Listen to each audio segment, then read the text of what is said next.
رفضت نص الكمية عشان غير مطابقة لمعايير الجودة. كل ده كميات مرفوضة. ليه؟ دي كلها أخطاء موجودة أهو. أخطاء. أنا مش هشحن ده للناس. مش فاهم بجد. هروح أودي للناس مثلا كتاب بالمنظر ده؟ كمية الأخطاء اللي موجودة في الكتاب. صفحات فاضية وكواليتي مرفوضة أصلا وطباعة بهتانة. كل الكلام ده مش هيخلي أي حد إن هو يستلمه، عشان في حاجات مش كويسة في الجودة، حاجات الحبر بتاعها مش كويس خالص أو مش زاهي كفاية. دي الجودة المفروض إنها تطلع.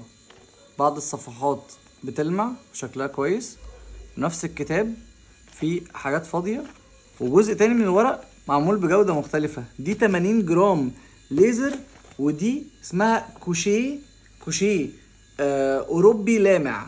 فده مثلا حاجة، فلازم يبقى جودة الكتاب كلها واحدة وقوية. فدي أخطاء ما ينفعش. كل كتاب لازم يتم المراجعة بتاعته. لو السايكل بتاعت الشحن اتأخرت شوية، فده عشان يوصل لكم بجد حاجة لما تفتحوها تبقى حاجة بريميوم.